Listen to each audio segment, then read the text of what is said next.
Where have they gone? Honey of Life has taken them to the western door of the harem. Oh, but before they go there, my joke must be explained to Rose in Bloom. She won't understand another lady marching in, calling herself Sultana, run after Honey of Life. I'd been running after her for 3 weeks when you just now took up the running. Tut, man, that was part of the joke, one of the best parts. Tell Honey of Life to tell Rose in Bloom about Hassan. I hear you and obey.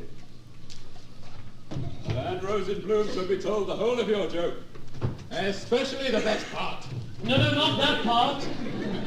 Oh, King, the favoured Rose in Bloom approaches praying for an audience. Is she coming from the western door? No, O King, from the eastern. It is well. Tell her, if you see her first, that another lady is calling herself Sultana. In a moment I will return and tell her why. A new Sultana? What's the matter? The Sultan has disgraced Rose in Bloom. A new Sultana is already installed in her place. What? He ordered me to tell you. What did I tell you? In a moment he will return to tell you why. There's no need for that. He already knows everything. Ah, here you are. You heard my message. Yes. Pardon. I know it's very little use, but pardon. I beg your pardon. What do you mean? We didn't mean any harm. We didn't mean anything wrong. Pardon. What do you want? The Vizier sent me to help you explain your joke to the Sultana. He says he is sure you will forget the best part. I prefer to talk to the Sultana privately. The Sultana? Is she still the Sultana? Now I think I understand, dear me. You misunderstood my message. I'm obliged to allow a certain lady to call herself Sultana as part of the joke I'm playing on a man named Hassan. A joke? Yes. The Vizier told me to remind you that you said the best part. Yes, I remember. Do you mind dismissing these girls? Oh, I don't mind anything now. And you really thought you were disgraced? And it was only part of a joke. Yes. But what do you imagine you've been disgraced for? Oh, well, I didn't think I had been, did I? No. But you were begging for pardon. What for? Oh, that was part of our joke. Yes, that was our joke. The Vizier says he won't speak to me again if I forget to remember. I remember! Run away! Haven't you told me all the truth? My dear, the whole truth of the matter is that I went last night in disguise to the house of a man named Hassan. Yes, I know. You do? How? Oh, well, I declare, I must have dreamed it. I often dream of you going about in disguise, of meeting other girls and kissing them.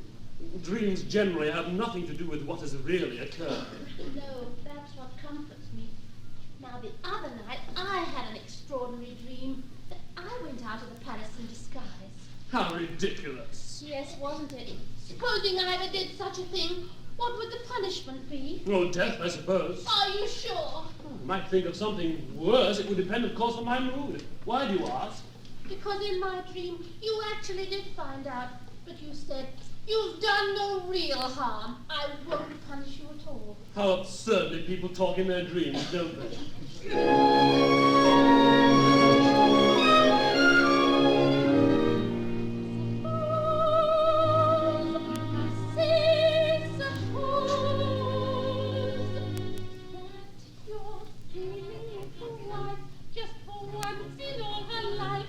To foolishly forget Oriental etiquette and in winter regulation fought for persons of her station.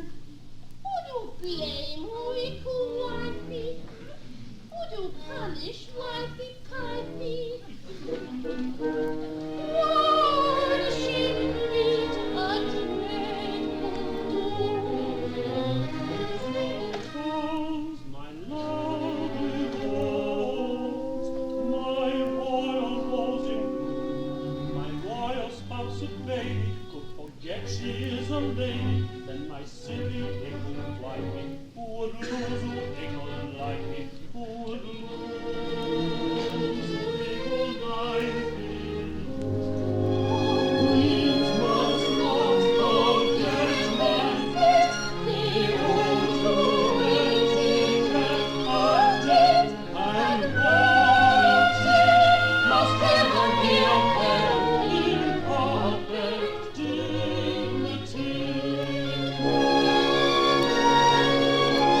thought that she would creep like a silent little mouse down the stairs and out of house and across the city trotted. Would she have to be garroted or a nasty knifey-pipey put an end to it her wifey or a bowstring be her doom? My royal was in bloom. If you did what you refer to, then the executioner too, with his great big knifey-pipey, I would send my little wifey, but Is your consort, is your rose, or guilty was she, was she?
Where am I?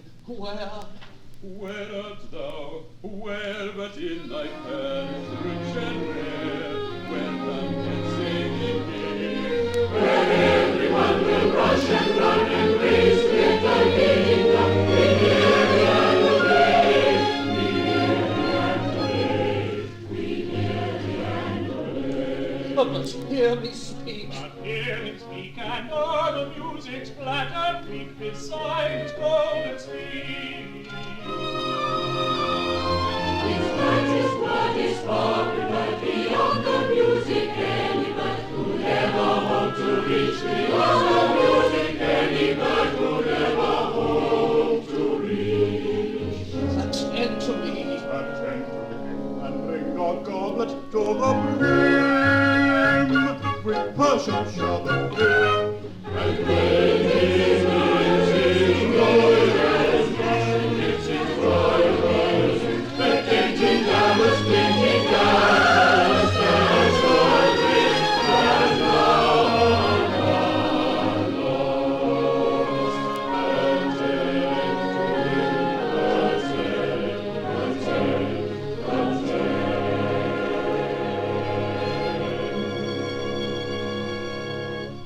Has Dancing Sunbeam had the place redecorated and invited a party while I've been asleep?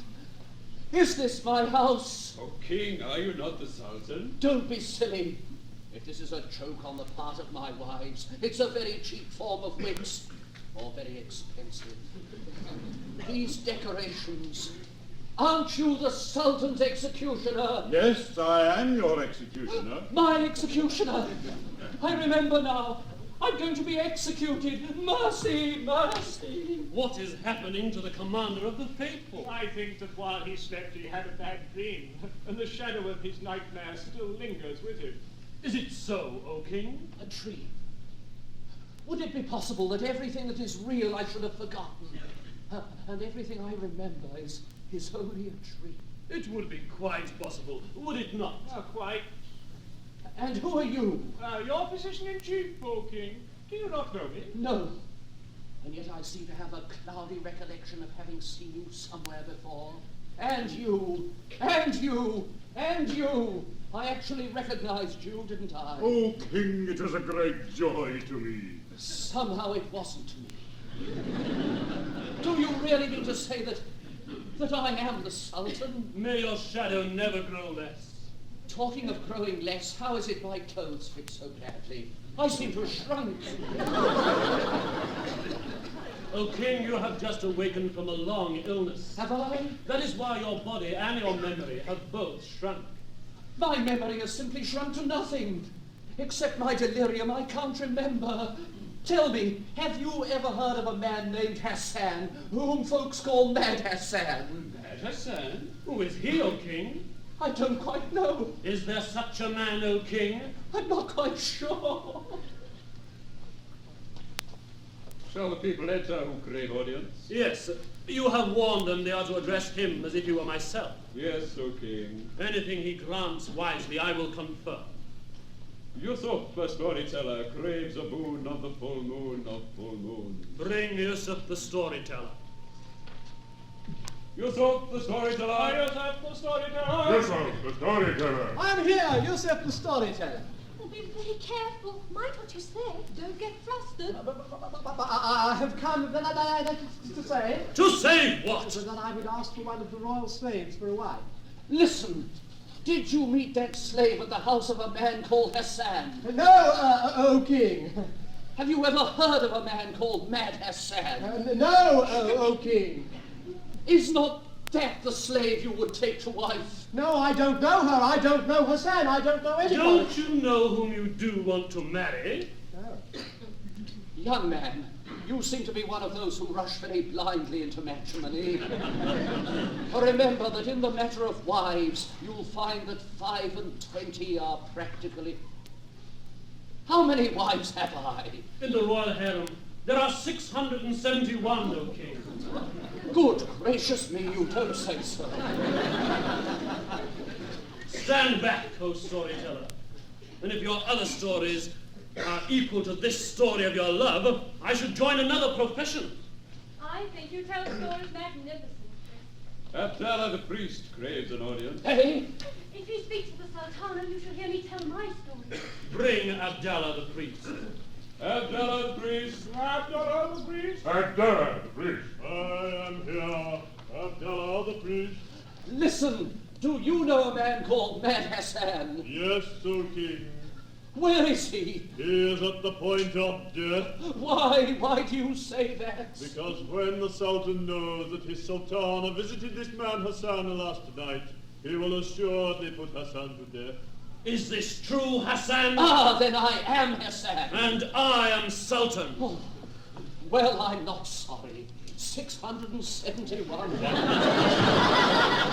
I've not forgotten the past life. Make the most of the recollection, for you have little enough in the future if this be true. Speak, dog! It is true, O king. I saw the Sultana at his house wearing the royal signet. It is true, O king, that she popped in unexpectedly, but if you will listen to me... Listen, dog! Have I not heard enough? Slay this man!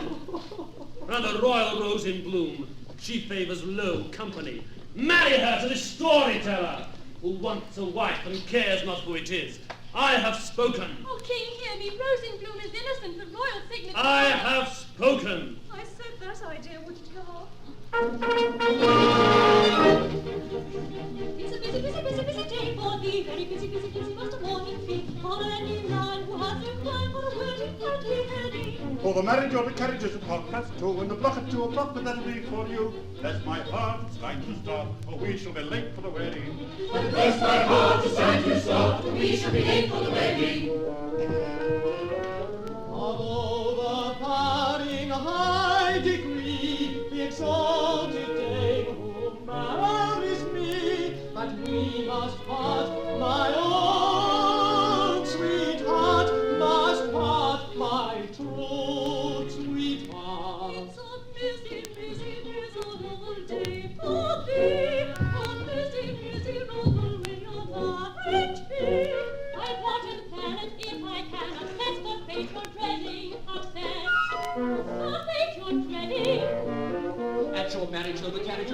up the view. It's the block at 2 o'clock that I shall not get through. And bless my heart, it's time to start, or I shall be late for the heading. Oh, we shall be late for the wedding. Busy, busy, busy, busy, busy day for me. Busy, busy, busy, busy, busy. Ready, ready, rush to plan for the wedding. That is ready. The marriage carriage is 2:30. I'm looking to come with me for you. Bless my heart, it's time to start. We shall be late for the wedding. Bless my heart, it's time to start. It's time to start.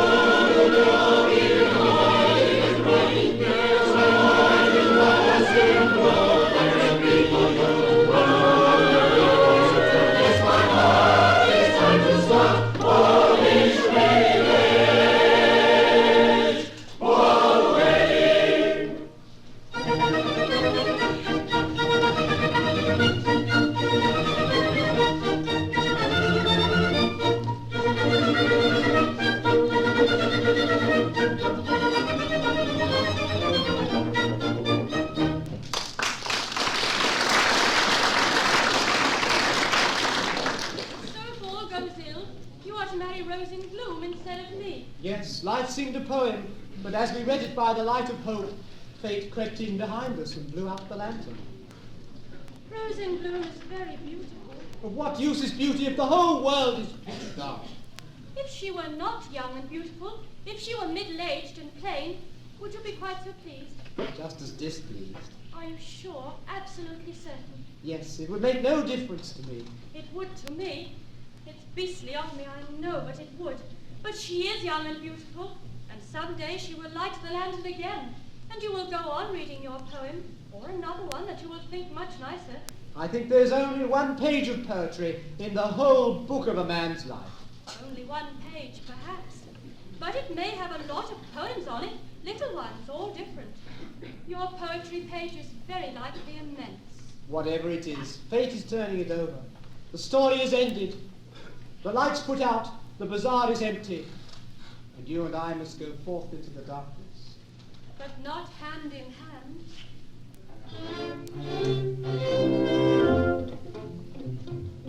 Our tale is told, and now is growing old, for fate who holds the book of childhood, youth, and age, her finger now doth crook to turn another page.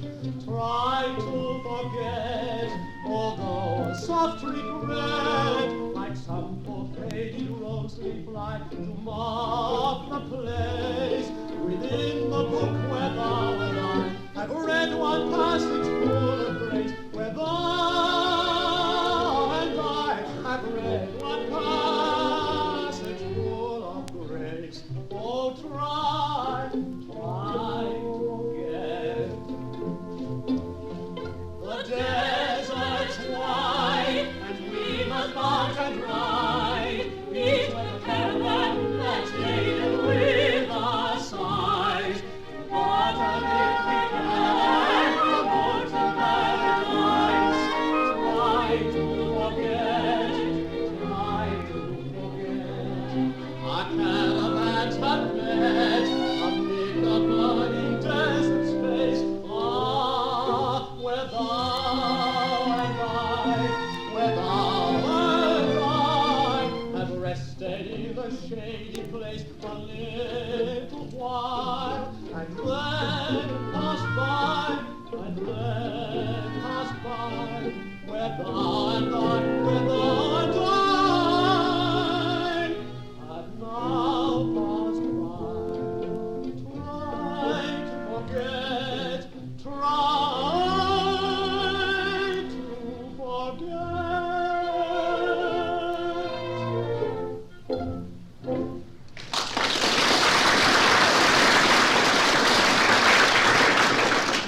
Heart's desire, I have been summoned to the ceremony of my divorce and disgrace. How do I look? Are you ready for your wedding with my storyteller? Can't you do anything to save me? Oh, I wish I could. I tried to tell the Sultan that it was only myself impersonating you at Hassan House, but he wouldn't listen. He might later on, if only we could put it off. Which of you is the Sultana? I am for a minute or two longer. I've asked him somebody himself. You left off being Sultana half an hour ago when she came. And she wants to know if it is true that a message has just been sent to the Sultana, and if so, why it was not brought to her. The Sultan did say she was to be treated as Sultana. Do you think we could manage? Yes, Yusuf said he wouldn't mind if she were middle-aged and plain, and I'm bound to agree with him. And it would be a comfort to me. Here she comes. And here comes the executioner. Run back to the east wing door. She shall take your place. Are you not aware that I am the Sultana, and that it is I who should have been summoned to the ceremony, whatever it is? They understand now. They made a mistake. We apologize. Well, well, you can enlighten me on a small point of etiquette, which, curiously enough, I have forgotten. Should I be veiled or not for this ceremony? Veiled, of course. It is most important. There will be men present. Horrid men. Don't you know that the Queen's face must not be seen by any man but the Sultan? Men are absurdly jealous. But what is the ceremony? I have an idea that I am to be publicly acclaimed queen. In a few moments you will see me attain the summit of even my Ararat of ambition. Giddy go this way, giddy go that. Save the world, be round or flat. Save the world, be upside down. Which will you marry, a king or a clown? Is the Sultana here? I am she. Yes, she is she. When I have pronounced the decree, your veil will be removed, so that all and sundry, high and low, may gaze upon your beauty. A very good idea. You have never seen the Sultan's face, have you? No man has, except the Sultan. You ought to know that. The reason I mention it is that if you had, you will find her greatly changed. The anxiety she has gone through during the last half hour has added at least 25 minutes to her appearance. Even her voice has turned into a contralto. Bring in the storyteller. I am going to pronounce the decree. Don't waste any more time. By the decree of the Sultan, I pronounce you divorced, eternally disgraced, and married to this vagabond. Remove your veil. Take tuppence from the poor box. Go in peace. I have spoken. What did he say? Married to that? The thing's quite plain. It is, and middle-aged. I know what heart's desire meant. It's all over. You're married. Now it's all over. I don't mind acknowledging I feel sorry for both of you. I've never felt any qualms about executing anybody, but marrying them's different. I'm not a marrying man. St. Lily says I am, but I'm not. Is it certain? What does it mean? What does it mean? What does it mean? Upon what hidden trap have I now stumbled? One more queen comes upon the track, And while I humble, so surely swings the pendulum of fate, that maketh joy and sorrow alternate.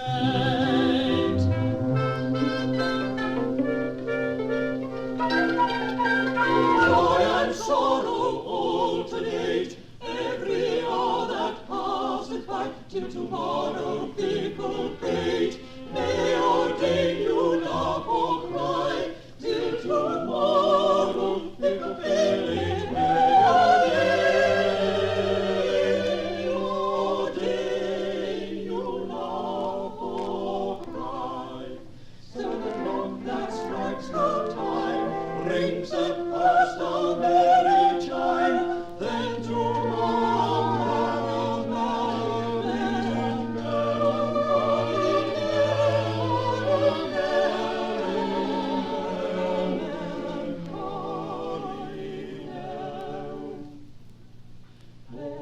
melancholy gong throws a solitary dong, a dong, dong,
King. Where's the executioner?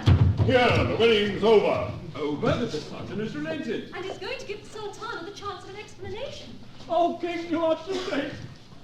Dog, what have you done? An explanation. It's about time I had one from you. How dare you let this brute divorce me and marry me into a storyteller? Have you divorced her and married her to someone else? Yes, it went against the grain. I'm not a marrying man. I don't know why you've done it, but allow me to thank you for lightening the gloom of my declining moments. Is it you who have been married? Who else? Have you had a hand in it? My dear executioner, you've made a mistake. Yes, so King, I've always looked on marriages as unlucky.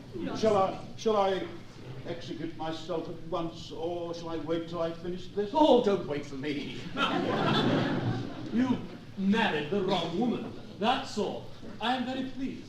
I'll see about restoring this lady to her proper husband when I've the time. Oh, not during the next 5 minutes. I'm going to be executed then. Wait till after that. Very well. You mean to say you're not the Sultan? Oh, go and talk to your husband. Oh, King, hear me now. It was I who was at this man's house. It was I who wore the Sultana's royal ring and showed it to the priest. It was I who called myself the Sultana. Ask him. Is this so? It is even so, King. Is not this the royal rose in bloom? Then Rose in Bloom is innocent and has been falsely accused. You shall die. Another 3 minutes and it would have been too late for me.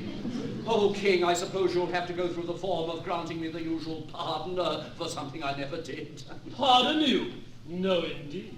You distinctly said my royal Rose in Bloom had visited your apartment, and so besmirched her royal name with false calumny. You shall die. And this slave, who brought the name of the Rose in Bloom into such contempt, she shall die. You all shall die. You and the priest and the slave. I have spoken. The royal Rose in Bloom approaches. Let all the men turn away their faces. Let my slave live, oh husband, just to please me. Have you any reason why this girl should not be executed? Oh, yes, indeed. She, well, the fact is... Oh, say something. Oh, King, the Sultana is much given to letting me tell stories for her amusement. She is much interested in a story I'm engaged in telling her now. Yes, that's it. She's been telling me such a lovely story. I do want to know it has a happy ending. She shall be spared until the story is finished. Is it a very interesting story and original? Yes, oh King. Where did you get it from? From me. That's why she's been in the habit of visiting me. I'm telling it to her by installments. I merely mention this because if I'm to be executed, I shan't be able to finish it to her, and she won't be able to finish it to the Sultana. It's quite immaterial to me. Very well. You too shall be spared until the story is finished. Is it a very funny story? Funny? Oh, excruciating. And has a happy ending? Happy ending? It has a dozen. I will return in a minute and listen to it myself. Come, Rose in Bloom. You are sure it has a happy finish? I abominate unhappy endings.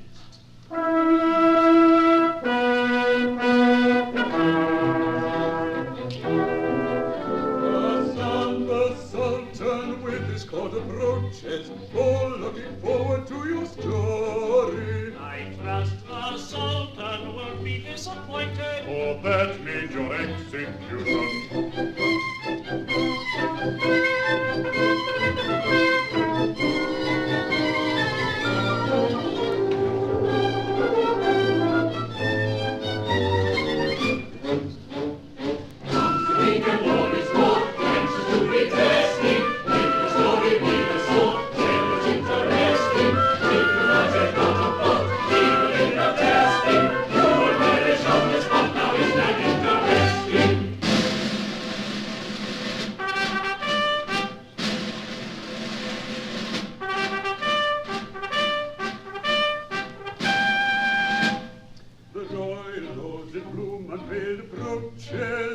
Let all men turn respectful backs upon her.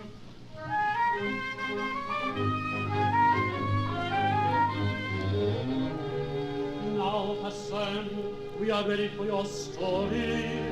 Remember, though the plot may not allow it, I do command it have a happy ending.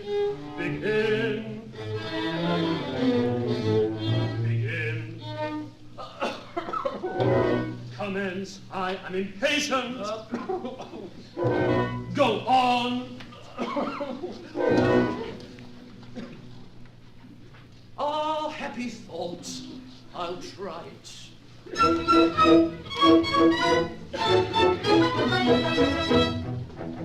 But there was once a small street Arab, and perhaps his name was Tom. And he lived in gutter Persia, where street Arabs all come from.